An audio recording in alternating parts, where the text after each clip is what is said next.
Swinging a high drive into center field. It's at the wall. It is gone. Costas does it again. It's gone. It's into the bullpen. This game is tied. He swings and rips one to center field. It's high. It's deep. It's back. It's gone. Sale winds. He fires. Swing and a miss. Strike three. It's over. The Red Sox have won the World Championship. Welcome back to Play Tessie. It is episode 85. If you're listening on drop day, it's June 25th. Episode 85. Get ready for this one. Caleb Ort.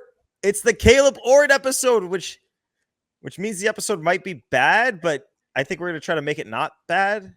So it's the Caleb Ort episode. This is the official podcast of Standings Watching in June, also known as the official Red Sox podcast of WEI.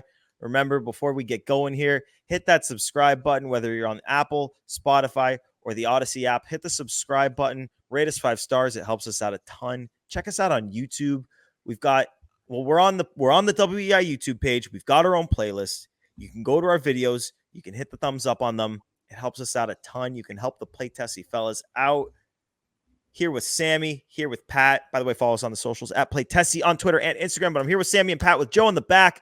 And guys, we got to talk about Jarren Duran, because for months, basically from the jump this year, and dating back to last year, because he was great last year, but we got to talk about what this guy is doing. I posed the question on Twitter, and I'll give it to you now, and give you guys some time to marinate on it. I guess I'll ask 2 separate questions. I'm going to ask you, Jarren Duran is the number what player on the Red Sox, like top what player on the Red Sox, and he's a top what player in Major League Baseball. This is a guy who he's played every single day, which I know people don't value that for some reason, especially like in basketball. Like they vote for the awards on like points per game, all that stuff. Like Jarren Duran plays every single day and he leads off every single day. So he's hitting 288, 7 bombs, 835 OPS, playing elite defense. I'm going to pull up his Savant page. In terms of fielding run value, he's 92nd percentile on that, and outs above average, he's 96th percentile. Base running run value, 100th percentile. Batting run value, 90th percentile. So this is a guy who is not just impacting the game at the plate, because obviously we look at the offense when evaluating guys, but this is a guy who's playing elite defense at multiple outfield positions, and he wreaks havoc on the bases more than anyone in Major League Baseball. Maybe you can make the argument for Ellie De La Cruz, but beyond the stolen bases, I don't know if there's anyone better than Jarren Duran running the bases. So those extra bases are just killers. Goes such a long way. So I mean, I'll answer my own question too, but I really, you're asking yourself, and we'll leave pitchers out of this. So this is only going to be offensive players on the Red Sox and in Major League Baseball. You're really asking yourself, is Jarren Duran better than Rafi? Is Jarren Duran better than Tristan Casas? I think that's it, right? Like, are we all confident in saying he's definitely better than everyone else? I mean, do you want my answer where I rank him? Or you want to give yours? No, you give yours. He's the best player on the team. I don't know how you can make an argument that he's not right now, at least. Like he's the only guy on the team that does everything. He hits, he fields, he runs, a little bit of pop. He's got 10 triples. That's crazy. Steals bases like crazy. He's already at 20. Like, what more can he do? He's a complete player, and that's so rare nowadays in baseball. Normally, guys have a tool or two, and a team will highlight that and lean into it. Jarren Duran does everything. I would love to hear the argument against it. Who could possibly be better? Who's giving you more value on a daily basis? And this is without even talking about what you said, Gordo. He plays every single game. What's that phrase? The best ability is availability. And he's got that too. I guess the only argument against it would just be that he's been this elite. Like, he was really, really good last year, but he's been this elite for a few months. So it's like, if you want to wait like Rafi higher because he's been doing it for years, like that's the argument, because unequivocally Jarren Duran has had the best season of any non-pitcher on the Red Sox. And honestly, I'd argue then a better season than anybody if you want to compare him to Houck. I just find it so hard to compare hitters to pitchers, which is why I want to have the discussion like this. But yeah, I mean, I'm right there with you, Sammy. I thought it was going to kind of sound hot takey to say that Jarren Duran is the best player on the Red Sox, but that's where I'm at too. Pat, where are you at with this? Are you gonna be with us or against us here? We didn't discuss this prior, so I actually have no idea what Pat's gonna say here. Yeah, no. At this point in time, you can't say anyone's better than Jarren Duran. He is elite defensively. The thing that goes so under the radar with guys like Duran is even a single is as good as a double because he is swiping second base 90% of the time. So with that, you are on second base, you are stealing bags, you're eliminating the double play for the slower guys behind you in the lineup. You're playing great defense, you're getting on base, you're ducking in runs. There's nothing that Jarren Duran isn't doing. Sure, he could hit for a little more power, but who gives a shit? He has 10 triples. Yeah. You know what's interesting too? Everything. Pat, like you said, he does everything, but I would also say he's not the best at any single thing on the team. No. I don't think he's the best defensive outfielder. I'd say Rafael. I think Hamilton's a little bit better at stealing bases. Devers obviously has the best power on the team, him and Casas. What else? Throwing arm, no. Obviously, Thick Willie's got the best cannon you've ever seen, and still, he's the best player on the team. He's complete. The one thing I would say he's the best at actually is and this is kind of a broad thing, but he's the best at taking an extra base. I think Hamilton's a better base stealer. When there's a ball in play, Duran is so aggressive and he's got such good instincts. And yeah, he'll get hosed once in a while, but that comes with the territory. So though he's not the best at any singular skill on the team, overall, I don't know how you could say he's not the best player.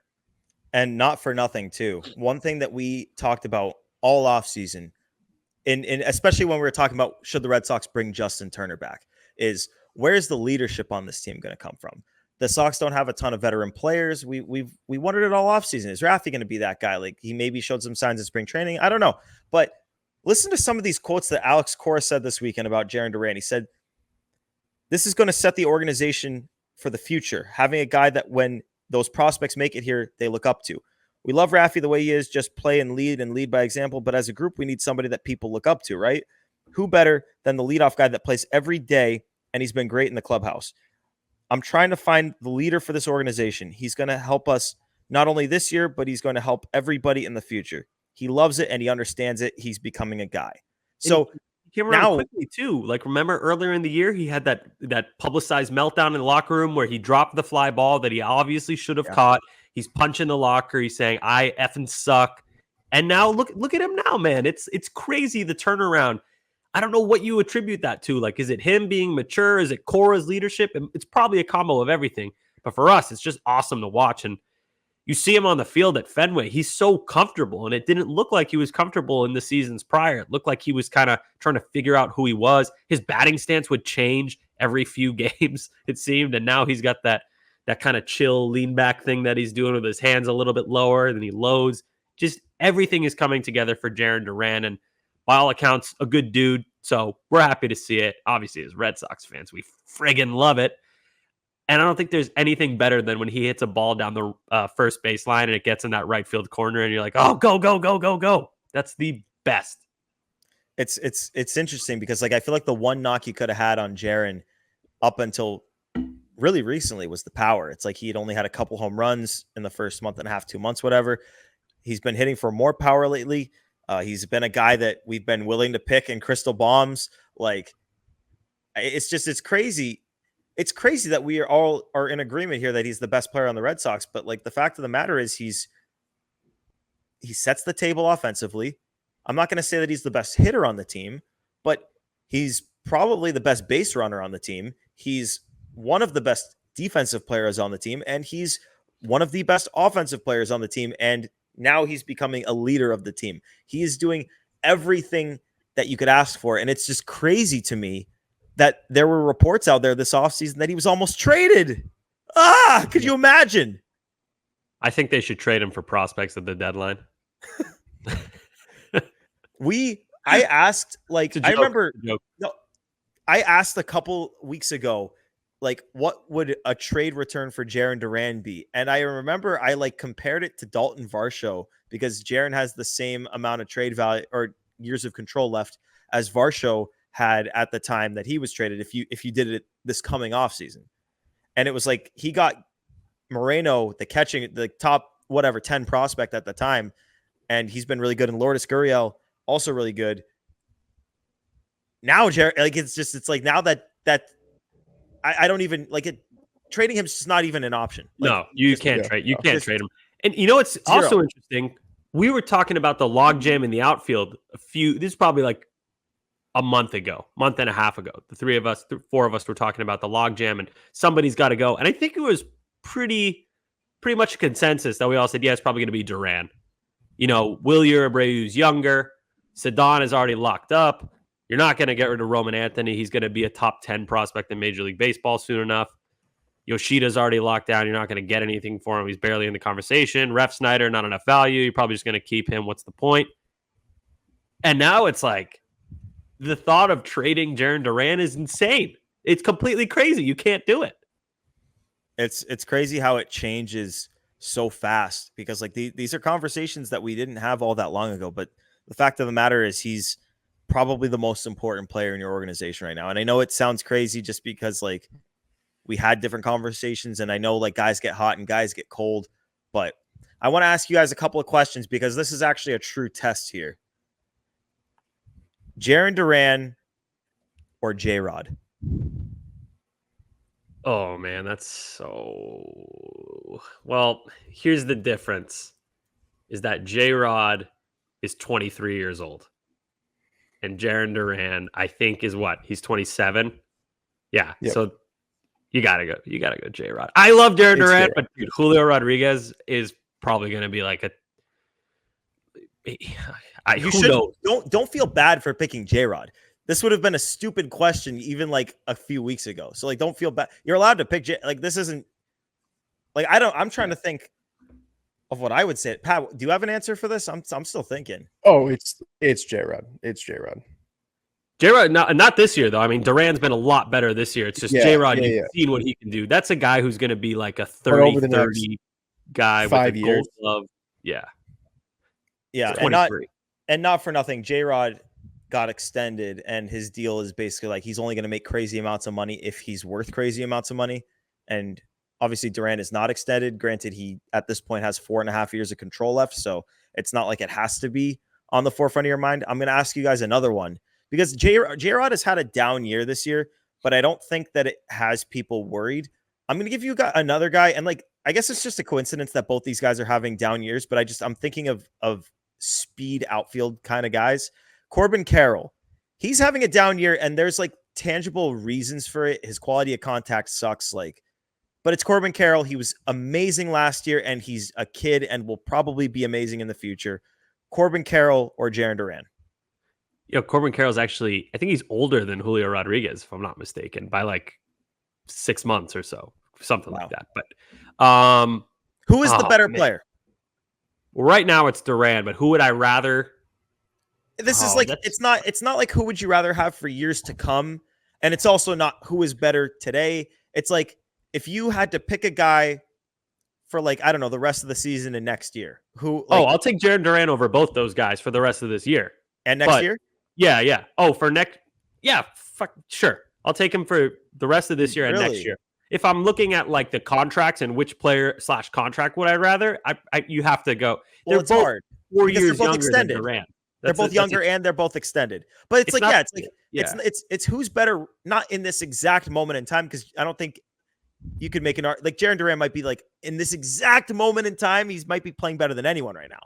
But I'm saying like, who would you rather have moving forward this year? And like, we'll say into next year. So it's not like, oh, he's just going to continue a hot streak for the rest of the year. It's like, you got to commit for next year too.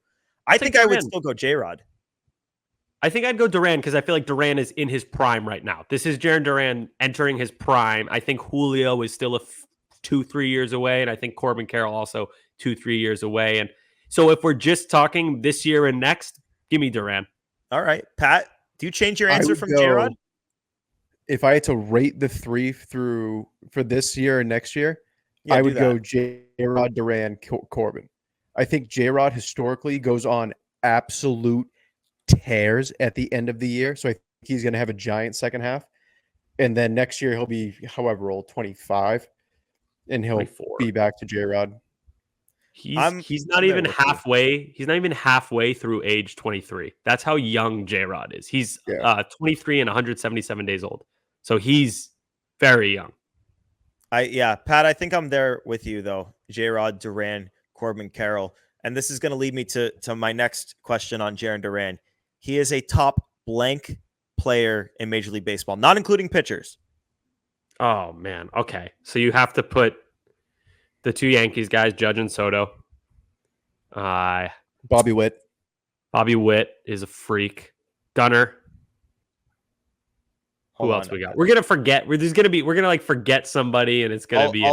I'll get some stuff. Shohei, of course. Mookie. Right, so that's ready? 6. I'll list you some names. You stop me when you find someone that Jarren Duran is better than, and there'll be more. So Shohei, Aaron Judge, Gunnar Henderson, Juan Soto, Bobby Witt Jr., Jose Ramirez, Marcelo Ozuna. He's a DH. No, we'll take Jarren.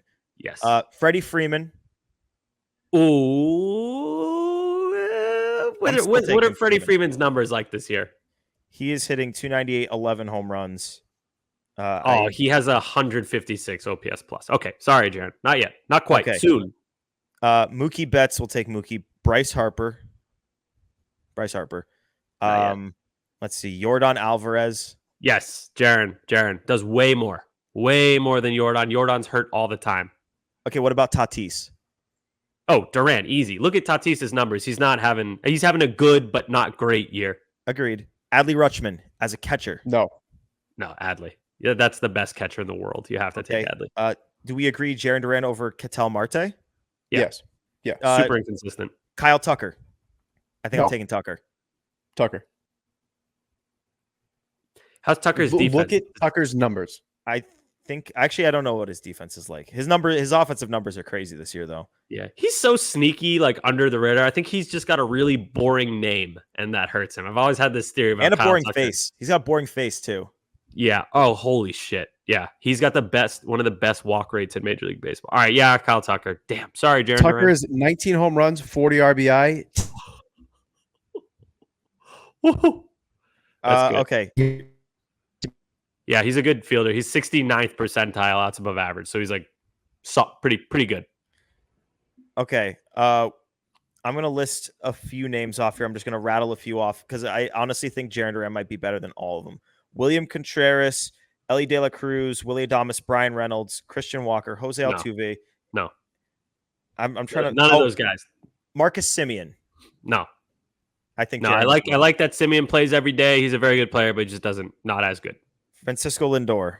He kind of stinks. Nah, he's gone down. Pete Alonso. Nope.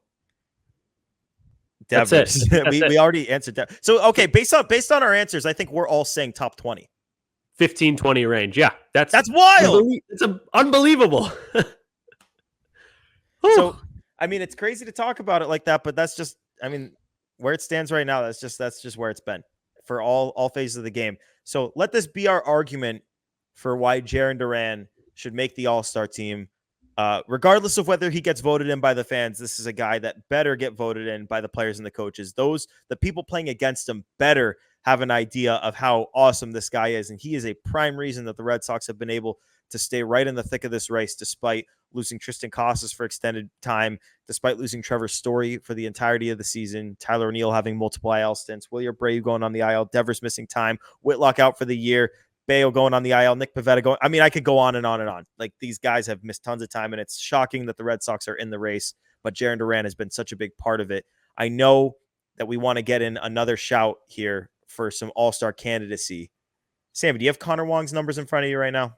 Let's talk some Connor Wong. Sure as shit would love to talk some Connor Wong. Today, on Sunday, as we're recording, it's going to come out on Tuesday, so he'll have a slightly different numbers. But on Sunday, just had his 200th at bat. He's got 7 home runs, stolen 3 bags, hitting 330. 330 from your catcher, who, when you got him, was supposed to be kind of he's athletic, he can play multiple positions, not much of a bat. He's hitting 330 with an 870 OPS. The defense has been He's not good at blocking. He's not good at blocking. The framing, I know people like to get on him for the framing. It's not good.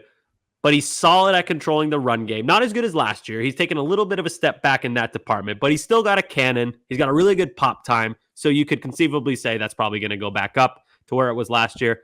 But the bat is just, it's shockingly good. And you saw it very early on in the season. I can't remember. It might have been Middlebrooks. Made a comment about there was an at-bat that Wong had. Someone threw him a backdoor slider, and he doinked it into right field for a hit. And the comment that Middlebrooks made was, last year, Wong would have missed that, and that would have been strike 3. This year, he made contact, got a hit out of it. And you can see how far that's taken him this year. Let me say it again. This guy is hitting 330. That is crazy. So Connor Wong, I think he should be an all-star. I don't think he should be starting. Obviously, it's Adley. There's a lot of good catches in the American League. But how could you not put Connor Wong in that conversation? By the way, 79th percentile sprint speed, so he's fast too. Another guy who does a lot of little things. Big fan of Connor Wong. Can't say enough good things about him. Any Wong comments from the crew over here? I do have a question because you said Adley. I think we can all agree that Adley Rutschman should be the starter in the American League for catchers. But I'm looking at these other names, and there was a point in time where I would rattle off a few of these names, and I would say maybe Wong is behind them or right there with them. But since that time, I feel like he's kind of jumped them. Sal Perez has struggled. He's down to 283, 11 bombs. Ryan Jeffers was off to a great start, but he's at 12 bombs. I feel like he was at 10 bombs a month ago, if not more. Logan O'Hoppe. I'm probably going O'Hoppe. 272, 10 homers.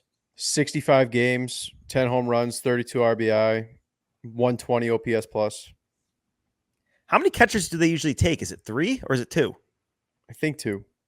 Connor Wong is almost 100 points higher than O'Hoppe in OPS. Pretty big difference. But Connor Wong's played 21 less games. Fair. Yeah. Might have to go O'Hoppe then. So Connor Wong has... Oh, actually, this is not up to date, but it's basically Connor Wong is around 200 at bats. O'Hoppe's around 230 something. So it's there's more data there, but I don't know, man. Not for nothing. The Angels absolutely suck. So if you want to give that, Pat, I was wrong. Connor Wong has played 9 less games, but has 40 less plate appearances. Yeah, then I'm going Wong. I'm going Wong. Also, Wong last year was 92nd percentile in caught stealing. So I'm not concerned about that. He's still having good numbers this year. It's just not as good. So O'Hoppe, meanwhile, is not a good defensive catcher at all. He's not good at anything. Not good at blocking. Not good at framing. Not bad pop time. Bad caught stealing above average. He's also slightly slower than Wong. He's one of the fast catchers, like our boy, but not as fast. So again, it's one of these things. I'd love to hear the argument against Connor Wong making the All-Star team. With this one, it really does feel like it's going to be whoever, it's going to be Wong, Sal, O'Hoppe, maybe that Fry guy in Cleveland. Probably not. He just had enough. Just got hurt. Oh, did he? Okay, well, today, yeah, not him. Sunday. So we'll see what happens there. But it's weird. Connor Wong, I didn't really think had much of a chance. I thought this was just going to be one of those things. Red Sox fans, kind of trying to pump the guy up, but the National doesn't really see it. But it's really hard to argue with the numbers, and it's just funny that it's the guys that Sammy, you and I last year had those deals with Bradfo about Duran and Wong. If they made the All-Star team, we would go. But and we're back 1 year later. We might have jumped the gun a little bit last year, but this year, supremely confident. Yeah, I feel good about Wong. Do we want to touch up on Houck real quick while we're talking All-Stars? Yeah. Let's touch up on Houck. And then we also got to give a shout to a few other guys after, but I want to dive into Houck. We won't dive into the others. Let's talk some Houck. So I did a little digging just to get some numbers on Houck. I don't think the argument is Tanner Houck an All-Star. I think the argument is, should Tanner Houck start the All-Star game? Yes. I agree with you, Pat. I'm willing to go there because the stats are insane. WAR for pitchers. Tanner Houck is 8th for all pitchers, 3.2 WAR. He is 2nd in the MLB in ERA with a 2.14. He is ninth in the entire MLB in strikeouts per walk ratio with a 5.5. He is second in the MLB in home runs per 9 inning, 0.186 home runs per 9. 0.1. Adjusted ERA plus, he is second in the league, 197. He leads the league in FIP, 2.21. Wow. This guy, he is insane in every single metric. Mind you, he is ahead of the only guy ahead of him in a lot of these categories is Ranger Suarez, who's in the National League. So I'm looking at innings better pitched in right the now. AL. Luis It Heel would had have been. It would have been Luis Heel before his last start, but he gave up 11 runs in one inning, so his numbers are cooked. They're still really good numbers, but they're not. I'll give you guys the I'll give you guys the competition here, and to me, it's 3 of the 4 guys who are ahead of him in innings are his competition for this. He's 1/3 of an inning behind Jose Barrios, but he has been much better than Barrios. The 3 guys he's going to be competing with here are Corbin Burns, Seth Lugo, Logan Gilbert. Gilbert is the one that I think might start over him. Gilbert's been really. I think it's going to be Burns. I feel like it's didn't Burns get lit up in his last start? I think he got. He has a 2.77. He went 7 innings, 4 runs with 5 strikeouts against Houston. He has a 2.35 ERA. He has thrown. Let me pull that up. 99 and 2/3 innings, which is behind Seth Lugo's 104 and behind Logan Gilbert's 106 and a third. I think Gilbert's going to be the one. Gilbert's all his everything looks good. The innings, the strikeouts, the whip is below 0.9. It's also about name recognition too. That's my argument for Burns there, but that might be the argument against Houck is that this is like a true breakout season for Houck, whereas Corbin Burns has been doing this for years in the league. Who does the league want to be like this guy versus this guy? Corbin Burns is he is as big of a name as they come for pitchers, and that might hurt Houck. Counterpoint, what's a bigger market? Boston, much bigger market than Baltimore. Baltimore's got one of the best teams in baseball. They can't even sell at their ballpark. So it's true. And not to mention, too, you have an impending free agent who is going to be a top 3 Cy Young finisher. It's going to go a long ways, resume-wise, heading into free agency. True. But the voters don't care about that for him. No. They're going to tell him to F himself. But I don't know. Votes, though. It's just the manager. It's just the manager that picks. Who? Oh, it's going to be Bruce Bochy. Ooh. Well, also, what could change it is if any of these guys starts on the last Sunday before the All-Star game, they automatically get replaced on the roster. So it could be Burns is supposed to start, could be Gilbert's supposed to start, and then they started that Sunday, so they're out. But Houck is cooler than Burns. He's got tattoos. He's got cool facial hair. Cool hand Luke. Burns lost his aura when he cut his hair. He cut his hair? Well, his hair was much longer a couple of years ago. It's not like it's gone, but his hair was way look at some of those pictures of them in the Brewers a couple of years ago. All right, I got a take on Corbin Burns, and you guys are gonna emphatically agree with me because this is one of my very analytical takes. Corbin Burns looks like he has to use the bathroom when he's pitching. He looks like he's clenching his cheeks when he throws, like he's gonna poop his pants. I've always thought that. He looks like he's constipated. Are you just saying that because he used to pitch with Adrian Hauser? What?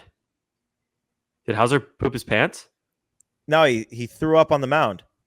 No, it's just he looks like he's so stiff, like he's got a stomach ache, and he's like, oh, like his delivery looks. It's not athletic looking. Houck is flowy. Corbin Burns is I'm gonna poop my pants. I gotta get out of here quick. This picture that Braverman pulled up, it shows that he has longer hair, but actually it might be an argument against my aura comment because he looks like he has no aura in this picture. Yeah, he needs a hat. He's not a big aura guy, Corbin Burns. He used to do the man bun, which is either great aura or terrible aura, depending on who you are. Who does a man bun and it's bad aura? Every yoga instructor. That's so true. Wait, what, Pat? Josh Hader. True. When he does the man bun, it's weird. Jermaine Wiggins, Patriots guy. Oh my God, I forgot that he did that. But I think Burns, like, it looks like he's clenching his cheeks when he pitches, like he's got to poop his pants. So that's why I don't think he should start the All-Star team. Tanner Houck looks like he went to the bathroom before the game and his stomach feels fine. He's ready to go. He can eat between innings and be okay. That's why you need him starting the All-Star game. I think this is the stuff that managers really consider. I agree. Before we move on to some enough said here, just a couple of quick shout outs. I feel like Rafi Devers he's not going to get the conversation for All-Star because I honestly feel like it's just people just expect him to be there. But in terms of AL third baseman, it goes Jose Ramirez and then it's Devers. And I don't know if there's really an argument for anyone that's even close to either of those two. I think he'll make it. I mean, he's got what? He's easily 14 going to home make runs. He's 889. Yeah. And this is after a pretty rough series in Cincinnati. He's still got an 889 OPS. So that'll probably go up over 900 again at some point. I think we also have to mention Kenley too. Kenley got so much crap at the beginning of the year because he didn't want to pitch in like the second game of the season because he had back soreness and he's 37 years old, God forbid. So he was smart, didn't push himself, and now he looks great. He's got a 2.39 ERA. He's 15 for 16 in save opportunities, 31 strikeouts in 26.1 innings, 1.06 whip. I love how when a guy gets on first base, he just lets the guy steal second because he does not give a shit. He's Kenley Jansen. He's a Hall of Famer, 5th most saves all time. Another guy who should make the All-Star team. So to recap, options, Duran, Wong, Houck, Devers, Kenley. It's damn impressive. It's crazy. It's tough because I agree with you, Sammy, like as a closer too, because they love to pick closers for it, especially big name guys. But I do feel like relievers is a good way to get those teams that aren't going to get anybody. Like the Sox got Kenley last year. He probably wouldn't have been an All-Star last year. His ERA was like 3, but they had no one else. So they get the guy. So that's like, I don't know what other what teams are like that, but there's certainly it's all coming down to the record. It depends on what the Sox record is at. And that will, I think, determine how many guys go. But can you really realistically argue that the Red Sox, like no matter what they do between today and the All-Star break, is there any way that they could get to the point where you would say the Red Sox should have 5 All-Stars? No. That's the question. That's pretty tough. I don't do the 2018. They should have at least 2. Yeah, the 18 team had they might have had 7. Baldy, Mookie, Xander, JD. Moreland was an All-Star at one point. Was it that year? No, I think it was 16. 17? Who else was on that team? Benny was an All-Star at one point. Was he that? Jackie was an All-Star at one point, but I don't think it was that year. Let's see. Moreland was an All-Star 18. Wow, yeah. So they had like 5 or 6. Here, I'll just look it up. 2018 All-Star. All-Star. I think the 07 Red Sox had like 7. I remember Houck was batting lower in the All-Star game order than he batted in the Red Sox order. That was crazy. Mike Lowell, or maybe I think it was Houck. Yeah, 07 was loaded. It was Pap, Manny, Ortiz, Lowell. Lester I think Okajima made it too. JD Drew. Yeah, Okajima made it in 2007. Oki made it, and I remember being like, a setup man made it to the All-Star team. I believe he ended that season with a 2.22 ERA, if I remember correctly. That was the last time Red Sox fans actually cared about All-Star voting. Let me see if I got that right. Hideki Okajima, 2.22 is my guess. I have zero doubt you're gonna hit it right. You're the 2.22. You're the true number memory guy. I don't know. We need to think of a better name for you for that, but it's crazy what your head does. Yeah, 2.22 ERA, 66 games, 69 innings. So he pitched a lot in a 2.15 ERA plus. That was the strangest windup I've ever, or delivery, I should say. I didn't really have a windup, just kind of threw it. But you guys remember what he would do with his head? He would just look away. He would not look where he's throwing the ball, which is not what you're taught to do, but it worked for this guy. Yeah, God, those were great days. The Red Sox used to pack All-Star games back then. Hey, but I'm having fun now, man. This is good. I'm really enjoying this team. This is fun, and this is all I wanted. I said at the beginning of the year, if they're playing competitive games down the stretch, I'm happy. This is stretch number 1, right ahead of the trade deadline. We're gonna have so much trade deadline talk in the coming weeks. So buckle up for that. But this was what I wanted. Playing good baseball in important parts of the season. Step 1, so far so good. Final question before, or maybe 2 questions, depending on how you guys answer it, before we move to enough said. Pat, I'll start with you. Red Sox over under 2.5 All-Stars in this year's game. Under. I think they get 2. I think it's Duran. I think it's Houck. Sammy? I'll go over. I think Wong makes it. Just because the catching crop is not great. They can't only have 2. So they're probably going to do, especially if one of them is Salvador Perez, who can barely even get into the crouch anymore. So I'll go 3. I think it's going to be the 3 we spoke about. Duran, Wong, Houck. I'm taking the over, and I'm taking it with extreme confidence because I think Duran, Houck, and Devers are all guaranteed makes. And I think Wong has a good Devers. shot. Yeah. Okay. Never mind. Yeah. How do I do a Red Sox podcast and I forgot to say Rafael Devers for All-Star? Yeah. So I think they'll actually have 4. I think I was going to ask 3.5, but I wanted to start with 2.5 in case one of you guys thought that maybe one of those guys wasn't going.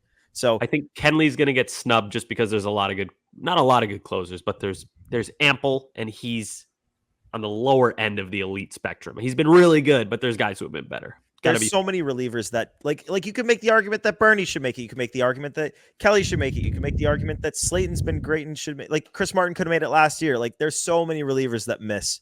So Slayton. Yeah, I agree.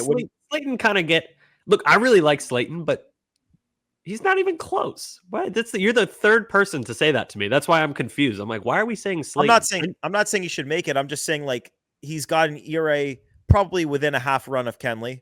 He's got a 3 ERA. He's got a 3.3 ERA. He's not even close to Kenley. Kenley's 2.39. I like Slayton a lot. He's been really, really good and like Rule 5 pick, awesome. But like, I don't know. People are talking about him as closer now. Like, I like him in that multi-inning role. He's really good at it. Keep him there. Is his ERA really 3.3? 3.03. Oh, 3.03. Okay. Yeah. Yeah. I mean, no, it's certainly not an all-star, but I'm just saying like there's a lot of relievers that pitch really well. And like you could make the case for like Bernie had an ERA under 1 for a long time. Like Zach Kelly's well under 2, obviously not enough innings, but like, I'm just saying like you could make arguments for so many relievers, and you could do it for teams that don't have many or any all-stars. They'll get their one guy to be that random reliever, like Joe Mantiply on the Diamondbacks that 1 year made it. Like that's the type of shit that's going to cost Kenley an all-star nod. Will Crow, or no? Yes, Aaron Crow. Oh, shit. Jason Grilli made it. Oh, wait, no. Jason Grilli actually might have deserved it. Who's the other guy? Who's the lefty that they had? They traded him for like Yordan Alvarez or something. It was ridiculous. Watson? Yeah, Watson. Who was he? Tony Watson? Okay, wait. Hold on. Oh, no. I got O'Neal Cruz. It was for O'Neal Cruz. I got one more I want to bring up, and I can't believe I'm saying this. This is like a real plus 5,000 long shot. David Hamilton has 21 stolen bases. No. He's been awesome. He's been great, but no. I think he's got a better chance than Slayton. 21 bags. He does have a better chance than Slayton. High 700s OPS, approaching 800. That's a pretty damn good player. But no, he's not going to make it. I just wanted to give him the shout out, give him the love, maybe pump him up in the Rookie of the Year conversation. But yeah, definitely not an all-star, but give him some Rookie of the Year love. If he keeps this going, maybe go top 5. But yeah, let's move to some enough said before we wrap this baby up. Sammy, you want to go first here? Yeah, just really quick. The Celtics parade was awesome. Had that on Friday. We haven't spoken since then on the show, so just wanted to say shout out to everyone who was there. That was probably the biggest parade I've been to. I've been to 4 of them. I didn't go to the 2004 Red Sox one, but this probably was the craziest one I've been to. So shout out to the Celtics. Shout out to the city of Boston for putting on another great parade, the 13th one that we've had since the year 2001. Feels good to be a Boston sports fan. Let's do it again next year. I'll go next because mine is also on the subject of the parade, which was fantastic, elite, just unbelievable vibes throughout the city, all throughout the city, not even just on the parade route, just all over the place. It was incredible. But one of my favorite parts of the day, I walked the dog. I live pretty close to the parade route. Like it ends at Heinz Convention Center. I live very close to that. So I took Chester for a walk through the parade route afterwards so he could sniff the celebration. Oh, he had a great time. He's got a Celtics bandana. Everyone was giving him all the love. He has never gotten more love in his life. And I really do think it's because the vibes that the Celtics leave, that the fans leave after a parade, it's just immaculate. He was just happy to be alive. I think it was because he was sniffing the celebration. So shout out Celtics. Shout out Chester. Good boy indeed. Great ears. Best floppy ears. Yep. Pat?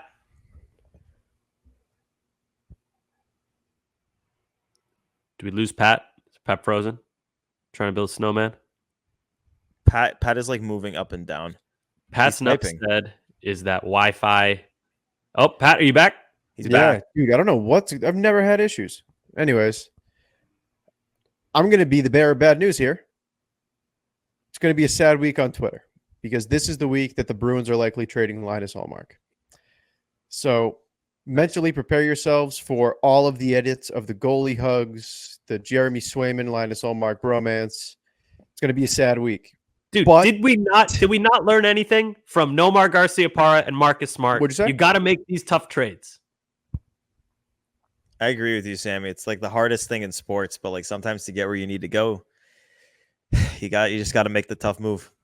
And By the way, especially with the Bruins. The reason the Wi-Fi issues are happening, Joe just brought it up in our chat. There's a tornado warning in lovely New England, so that's why the sky just turned like black. Out in Boston. Well, so. it's a tornado watch. It's a watch. Oh, we're The just sky watching is black where I am. it. It's not a warning, guys. We're It's just a here to watch. You just take a look. It's not. It's like a watch party. It's like the finals. You all gather up. It's a harmless tornado. And Gordo, Oh, you and me no. will stare at each other while it's going on. Wait, we're gonna see like 10 people get flung around by the tornado. I'm just gonna turn around and be like, hey, "You see that? Oh, No, guys, I'm gonna don't look back worry. at It's you a and be tornado like- watch. It's fine. It's a watch. That's not going to hurt you. It's a harmless one. it's not gonna hurt me. It's gonna hurt But Jacob Pat, you're across the right. You're street. right. This is probably when Linus Ullmark is going to get traded to Ottawa. Maybe if Edmonton blows it, maybe Edmonton. But we've learned this lesson. Nomar, Marcus Smart, you got to make those tough trades. It hurts, but winning feels good. And the return's going to be good. The return's going to be You're going great. to get Jacob Chikrin and the 25th pick in the draft. That's my prediction. Yes. Oh, I'd love that. Sorry, Linus. Goodbye. Have a good time. Ryan Reynolds, Ottawa. We're almost entering that time of year where it's like NBA and NHL free agency happen and the MLB trade deadline comes and goes. It's just like It's fun. it's a fun time of year. I don't like we're not going to see the Celtics do much of anything, but Sox we'll see. We'll have tons of trade deadline conversations like Bruins, like obviously with Ullmark we'll see there. But yeah, keep an eye out for Sox trade deadline talk conversations all around, but specifically here on Play Tessie. Anything else from you guys before we wrap this baby up? That's it. Stay safe from the tornado watch party. And yeah, this is our new format. I'm going to do a kind of like a PSA from our socials, but this is our new format. We're going to do 2 short podcasts rather than 1 long one. So you'll have more Play Tessie in total, actually. So you're welcome for that. Let it be said. Let it be done. Thank you, Rob. Let it be said. Let it be done. But yeah, more Play Tessie for the people. It's what the people want. It's what the people need. But for now, for today, thank you for tuning in to episode 85 of Play Tessie. We are getting close. We are within 15 episodes of the 100 mark. It feels like we just started, but here we are, 85 episodes in. Before you check out, before you click whatever else you're going to click, hit that subscribe button. Whether you're on Apple, Spotify, or the Odyssey app, hit the subscribe button and rate us 5 stars. Check us out on YouTube. We're on the WEI channel. We've got a Play Tessie playlist, so check out all of our videos there. Every episode is going to be up there. You can hit the thumbs up on those videos. It helps us out a ton. You can check us out on the socials at Play Tessie on both Twitter and Instagram. Tons of good content coming out there for you guys, so definitely worth keeping an eye on those. But for Sammy, for Pat, for Joe in the back, this is Play Tessie episode 85. Thanks for tuning in. Toodaloo.